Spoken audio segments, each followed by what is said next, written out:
আসসালামু আলাইকুম। আজ আমি দেখানো এবং কিছু ইতিহাস বর্ণনা করার চেষ্টা করছি মাওলানা ভাসানী সেতু, স্থানীয়ভাবে দ্বিতীয় তিস্তা সেতু নামেও পরিচিত। সেতুটি গাইবান্ধা জেলার সুন্দরগঞ্জ উপজেলার হরিপুর ঘাট থেকে কুড়িগ্রাম জেলার চিলমারী ঘাট পর্যন্ত তিস্তা নদীর উপর অবস্থিত, যার দৈর্ঘ্য ১৪৯০ মিটার, প্রস্থ ৯.৬ মিটার। মোট ৩১টি স্প্যান নিয়ে নির্মিত এই সেতুটি ২০১৪ সালে সাবেক প্রধানমন্ত্রী শেখ হাসিনা ভিডিও কনফারেন্সের মাধ্যমে ভিত্তিপ্রস্তর স্থাপন করেন। সেতুটি চীনা নির্মাণ সংস্থা China state construction engineering corporation কাজটি সম্পন্ন করেছেন। মোট ব্যয় ৮৮৫ কোটি টাকা থেকে ৯২৫ কোটি টাকা। উদ্বোধন হয়েছে সেতুটি ২০ আগস্ট ২০২৫।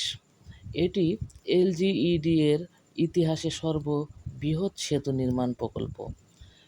সামাজিক অর্থনৈতিক গুরুত্ব: ঢাকা থেকে কুড়িগ্রামের দূরত্ব প্রায় ১৩৫ কিলোমিটার কমবে, যাতায়াত সময়ও প্রায় ৩ থেকে ৩.৫ ঘন্টা হ্রাস পাবে।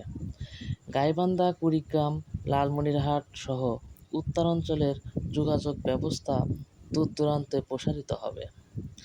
কৃষিজাত পণ্য ট্রান্সপোর্ট এবং বাজারজাতকরণ সহজ হবে।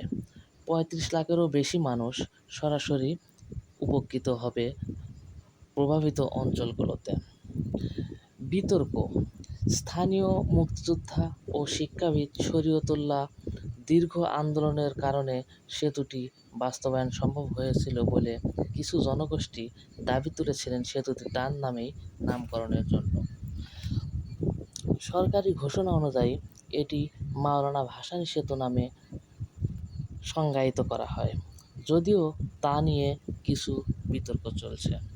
বিতর্ক চললেও এটুকু বলাই বাহুল্য, আসলে উত্তর অঞ্চলের মানুষের ভাগ্যের দুয়ার খুলে গেছে এই মাওলানা ভাসানী সেতুটি। কারণ নদী ছাড়া যেখানে গাইবান্ধা কুড়িগ্রাম যোগাযোগ বিচ্ছিন্ন ছিল নদীর জন্য, সেই জায়গাতে এই সেতুটি নির্মাণ হওয়ার ফলে তারা নির্বিঘ্নে সকল কৃষিপণ্য চলাচল, সকল যাতায়াত ব্যবস্থার দ্বার খুলে যাবে।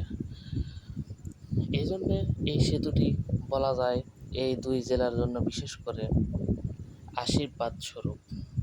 যাই হোক, সেতুটি দেখানোর চেষ্টা করলাম এবং সেতু নিয়ে বিস্তারিত কিছু আলোচনা করার চেষ্টা করলাম। আমার এই ভিডিও সবাই যারা দেখছেন তাদেরকে ধন্যবাদ জানাচ্ছি এবং আজকের মতো আমার এই ভিডিও এখানেই শেষ করছি। আসসালামু আলাইকুম।